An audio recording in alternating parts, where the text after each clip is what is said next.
Greetings all, Ferrariman601 here. Last week, VRC released this, the McLaren MP422 in point .3 beta. Now, exactly 1 year ago, I did a fully fledged review piece on this very car, VRC, McLaren MP422. However, that was version .1. That was the most primordial of primordial ooze version of this car. In the year that has followed, VRC have not forgotten about this project, although they have brought us many more fantastic late model Formula One cars, the Ferrari F2007, the Renault R25, the McLaren MP420, all of them are 100% brilliant. However, VRC very quietly behind the scenes have been reworking the MP422, and they continue to do so as you're watching right now. This is version .3 beta, so this is now 2 versions removed from version .1. However, it is still nowhere near 1.0. For this version of the car, VRC have essentially rebuilt the entire thing from the ground up. We have a new 3D model, we have new shaders, new textures, new shadow maps, new everything for the most part on this MP422. The initial version of this car in .1 beta, if you watch my first review of this car, I do very much recommend that you watch that, as this video is basically a sequel and development thereupon. However, the initial version of this car impressed me so much that I could not really find any way that VRC could possibly improve this thing. However, I was very much mistaken. A complete redesign from the ground up has yielded version .3, and it is even better than the initial .1 beta, which I thought was perfect right then and there. It's only gotten more perfect in the year that has elapsed between these two videos, and I really cannot even begin to fathom what we're going to see in 1.0 eventually when that does come out. However, as it has been a little while since we have talked about this car, this is going to be a full-on review piece in the same spirit as the original video that I made about this car a year ago. So we're going to go into the car's history, the technical specifications, we're going to gawk at the modeling and texturing details here in showroom view, and then of course we're going to go and drive this car. First of all, the McLaren MP422. This is the car that McLaren International developed and raced for the 2007 Formula One season. Nigh on, well, actually now past 10 years ago, 2018. Update the brain there, Ferrari man. 11 years ago, this car was racing in Formula One, and I remember it back in the day, and I'm sure many of you remember it back in the day as well. It is so hard to believe sometimes how quickly time passes, because I still look at this car and it looks current to me. Anyway, designed by McLaren International in 2007 for the 2007 season, Pat Fry was the chief designer on the MP422.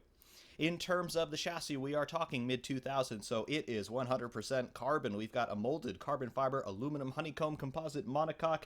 We have front and side impact structures. Of course, the FIA getting more and more stringent with their cockpit safety protections in the middle of the 2000s decade, and then one only really has to look at the 2007 Canadian Grand Prix for Robert Kubica's big accident there to see the fruits of all of that labor. Kubica basically unscathed from that massive accident, hitting a concrete barrier head-on at about 160 miles an hour. So these cars definitely were very, very safe. In terms of the suspension design on this car, and of course we'll take a closer look at this in a few moments, but we have double wishbone pushrod front and rear. That was par for the course in this era. None of those pull rod designs happening on the front or rear suspension quite yet. Ferrari would take until 2010, 2011, I believe, to start experimenting with a pull rod front suspension again, and then of course Red Bull started to play with the pull rod rear suspension to some great effect. But pushrod front and rear on this car in 2007. The engine. Oh yes, McLaren definitely wish for these days again. It's a Mercedes-Benz FO108T. Don't let the T confuse you, that's just a code designation for the engine. It is a naturally aspirated 2.4-liter V8. It revved to 19,000 RPM per the mandated rev limit back in 2007. We're producing about 800 horsepower, give or take. 2.4 liters displacement, 19,000 RPM. These were the days. That was the sound that we all grew to know and love, and unfortunately we have lost it since in Formula One. The transmission, it's a McLaren-designed 7-speed plus reverse semi-automatic, paddle shift, hand-operated clutch on the steering wheel, of course. We still have this today, albeit in the version of an 8-speed unit, but the general principle of the gearbox design still has not changed now 11 years on. The fuel and lubricants supplied by Mobil, and the tires are these Bridgestone Potenza grooved tires. Of course, controlled tires starting in 2007. The tire war between Bridgestone and Michelin had finally concluded, mostly because of what happened at Indianapolis in 2005, and Bridgestone became the sole tire supplier in Formula One, and this continued from 2007 all the way up to the end of the 2010 season, where then Pirelli took over, and we still have them today. Competition history here on the MP422. It was, of course, only entered by, at the time, Vodafone, McLaren, Mercedes, and you can see the title sponsor Vodafone very conspicuous there on the car. It was driven by Fernando Alonso and Lewis Hamilton. Alonso and Hamilton were both new arrivals to the team for 2007. In 2006, McLaren started the season by running Kimi Räikkönen and Juan Pablo Montoya. However, by mid-year, McLaren and Montoya parted ways amid much acrimony, bringing in Pedro de la Rosa to deputize for the Colombian for the balance of the season. For the end of 2006, Michael Schumacher announced his first retirement, thereby leaving Ferrari and leaving a seat vacant for Kimi Räikkönen, who would join the team in 2007 and there go on to win his first and still only world championship. Lewis Hamilton came into Formula One after being a McLaren protege for most of his life, quite honestly, and he finally made his Formula One debut in a McLaren in 2007, finishing a brilliant fourth on debut in the Australian Grand Prix. Or maybe it was third. Yeah, it was third. I remember. He scored podium finishes in his first 9 races. He finished third. He started fourth, I believe. Anyway, over the balance of the season's 17 races, the McLaren MP422 won 8 of them. It took pole position for 8 of them, and it scored fastest lap in 5 of them. However, when we look at the car's points totals, you will see a whole bunch of zeros. Now, why is this? Well, on the balance of the season, it's fairly clear that the MP422 and McLaren were probably the real Constructors' Championship winners. However, those of you who know the story of the 2007 Formula One season, please bear with me. However, what happened in 2007 was about midway through the season, it came to light that McLaren had been the illegal recipient of very sensitive, very top secret Ferrari technical data. This concerned the design and development of the 2006 car, the 248 F1, as well as the design and development of the 2007 car, the F2007. McLaren, via one of their technical guys, Mike Coughlin, who got the data via one of Ferrari's technical guys, Nigel Stepney, McLaren got a hold of this data, and then they designed the MP422 to be superior in pretty much every way to the Ferrari F2007. It wasn't so much that McLaren copied the Ferrari design, because when we look at the MP422 and the F2007, we really don't see too much, at very least superficially, of a resemblance. However, McLaren knew what Ferrari were going to build, and therefore they said, hey, we can one-up them, and we're going to go out and we're going to dominate this world championship. So that's exactly what they tried to do, and they very nearly did it. But midway through the season, that came out, and the FIA decided that they were going to exclude McLaren from the 2007 Constructors' Championship and fine the team $100 million. Absolutely enormous fine and absolutely enormous penalty, because of course all of those points for the Constructors' Championship really mean big sponsor dollars for the season that follows. So McLaren went from having numbers 1 and 2 on their cars in 2007 to having numbers 21 and 22 on their cars in 2008. So big hit that affected McLaren for a few seasons thereafter, both financially as well as just in terms of their prestige. Also on the driver front in 2007, Fernando Alonso went to McLaren seeing that they were going to be making an uptick in their form, and they had fought for the World Championship in 2005. Poor reliability meant that they didn't win it, but they had the fastest car on the balance of the season. 2006 was a particularly bad year for McLaren. It was their first winless season in a decade up to that point. 2005 fighting for the World Championship, in 2006 not even managing to win a single race. But Alonso, having won back-to-back championships with Renault, said, I want a new challenge. I'm going to McLaren. They're going to be great again, basically. And he says, let's do this. However, Lewis Hamilton, coming into the team as a Ron Dennis protege for all of his life, he was a lot quicker than Alonso, I think, was bargaining for, and those two started an intramural scrabble for the whole season. That came to a head in Hungary during a Q3 pit stop where Fernando Alonso just sat in his pit box for about 45 seconds to a minute, impeding the pit stop of Lewis Hamilton, who is stacked behind him, thus meaning that Lewis Hamilton couldn't get his fast lap in Q3. That was the writing on the wall to McLaren from Fernando Alonso, and also the writing on the wall to Fernando Alonso from McLaren saying, hey, look, clean up your act or you're no longer wanted in this team. Alonso took the message. He left McLaren at the end of 2007, having just missed out on the World Championship himself, and he went back to Renault for another couple of seasons. Big, bad year for McLaren, 2007, despite having built an absolutely fantastic car, definitely the best of the field.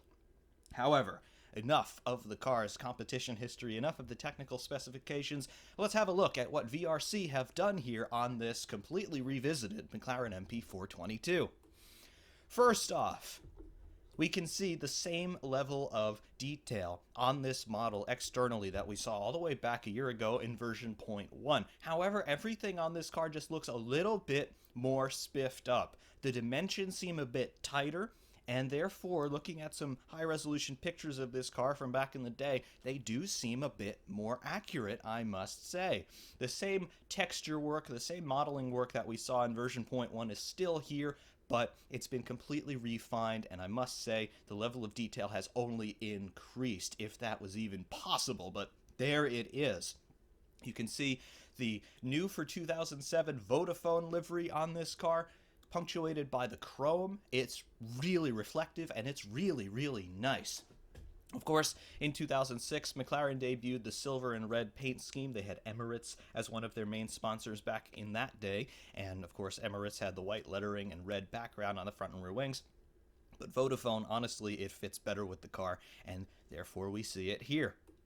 Getting really close up here on the front end of the car, you can see how basically everything stays incredibly crisp, no matter how close you get to it. You can see the little air intake there right on the tip of the nose. That's for cockpit cooling, to some degree anyway.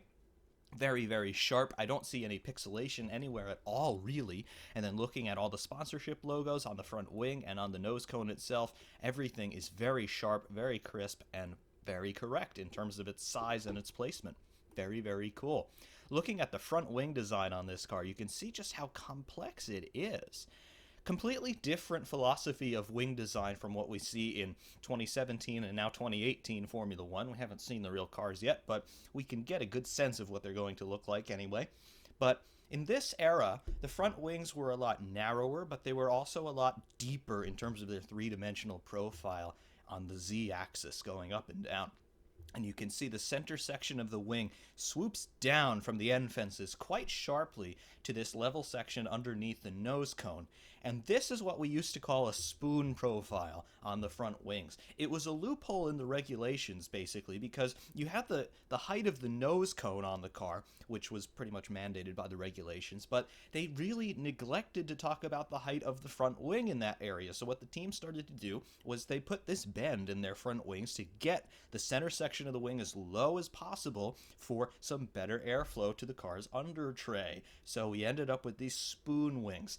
The team started to experiment with this really in 2005 with the new regulations that were in that year for cutting some of the downforce, but the spoon profile really started to come out in 2006, and then really here in 2007 it became very much matured. If you remember back in 2005, the Ferrari F2005 had this secondary winglet underneath the main plane of the front wing, which was basically trying to emulate this spoon profile. Ferrari never really ran a spoon wing in 2005, but by 2006 it was on the 248 F1, so you could definitely see the beginnings of that all the way back in 2005. Also interesting on this wing, you can see this upper element. This was debuted by McLaren in 2007 at the Spanish Grand Prix. This is a bridge wing, we called it, and it was very controversial because this upper element of the wing used to flex quite severely at high speed. It wasn't a violent oscillation sort of flex, but you could definitely see at speed as the airflow increased over the wing and its velocity, you could definitely see the top section of that wing compress down toward the nose tip, and therefore it could lend itself some more aerodynamic efficiency. Ferrari started to protest this. Ferrari, of course, were quite experienced in running their own bridge wings. They debuted theirs all the way back in 2006 on the 248 F1, but McLaren didn't get on that bandwagon until 2007, and here it is.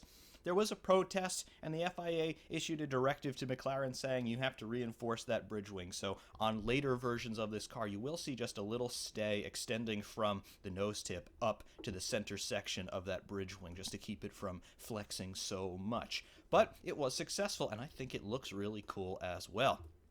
Looking across the front end now, you can see that double wishbone push rod suspension in all its glory.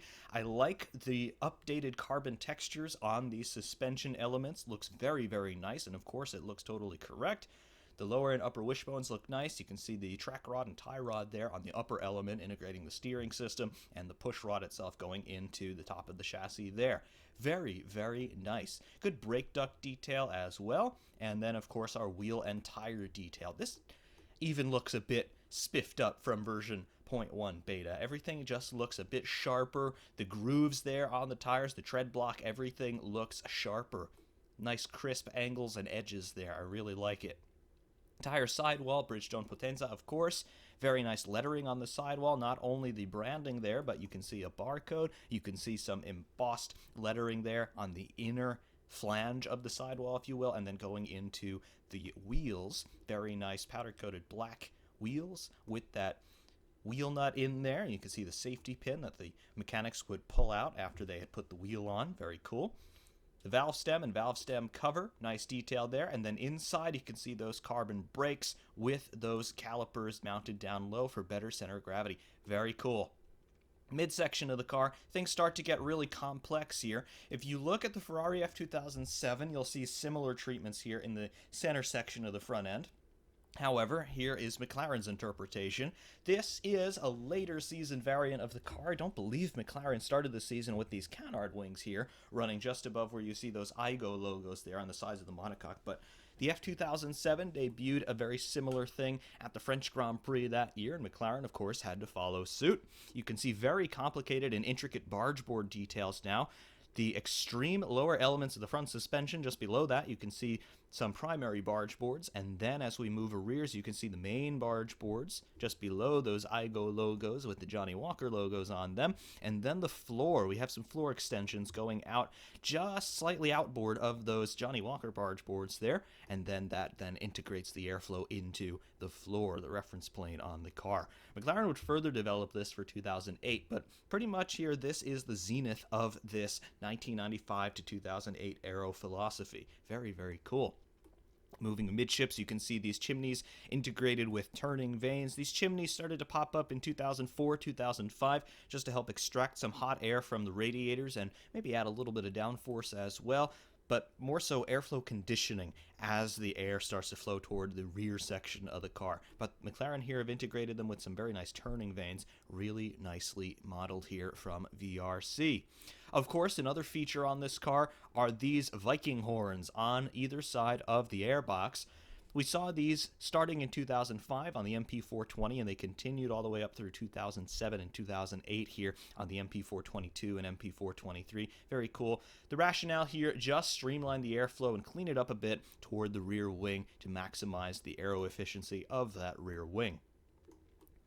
Looking into the cockpit has been very nicely updated and detailed here on version 0.3.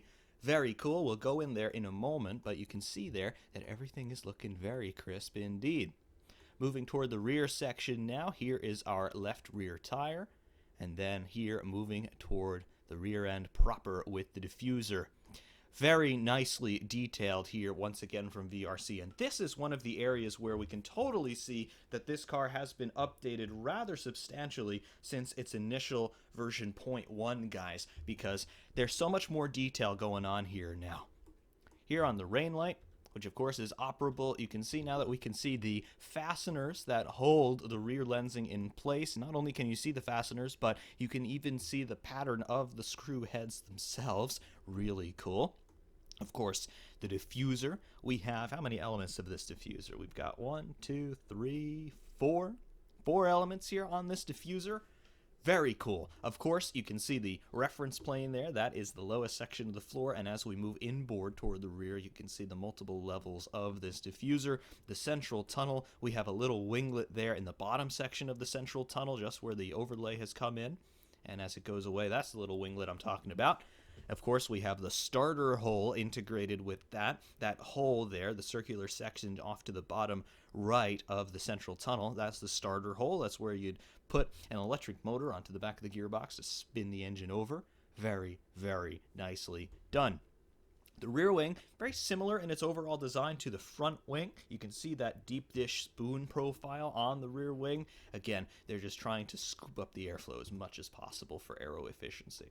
Across the top side, you can see here somewhat of a similar profile to what we saw on the MP420 from 2 years earlier, but you can see those very menacing looking double exhausts coming out, one for each bank of cylinders, of course, on that V8 engine, and then very nice integration with the gearbox casing and rear crash structure.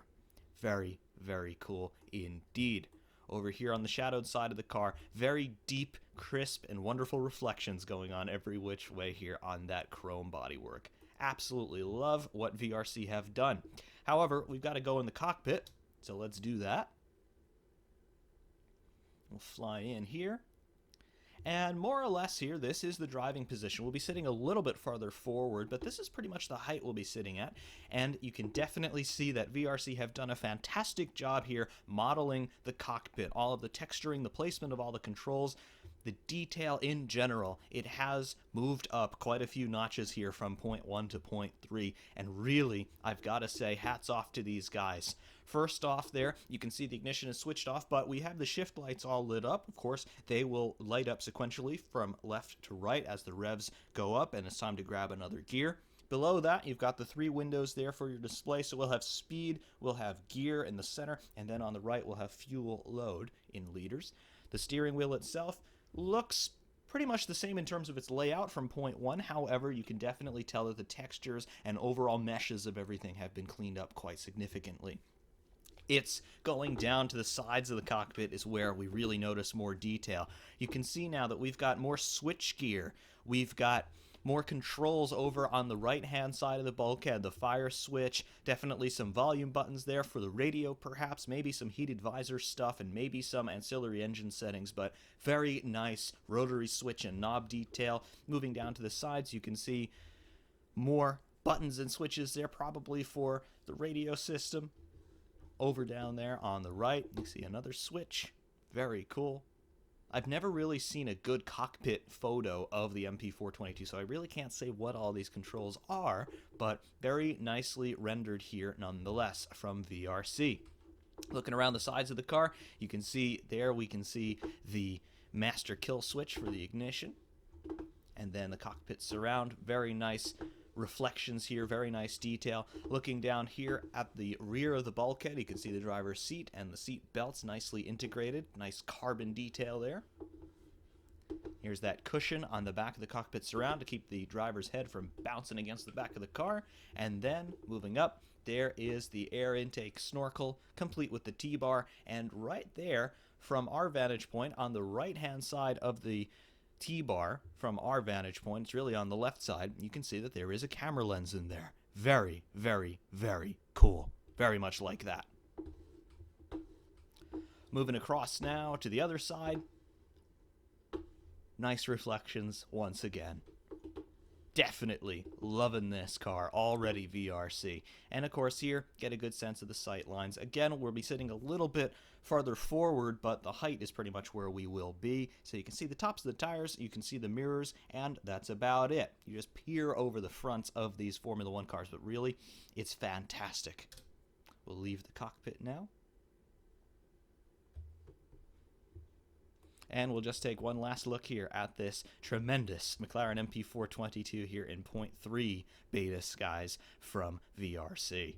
It's absolutely tremendous just to look at, but of course, we do have to drive this thing, and we're going to take it to Silverstone this time around. So please strap in, make some snacks, and get ready to hear some wonderful 2.4-liter Mercedes V8 soundtrack as we drive the MP422 at Silverstone. We'll see you at Silverstone in just a moment.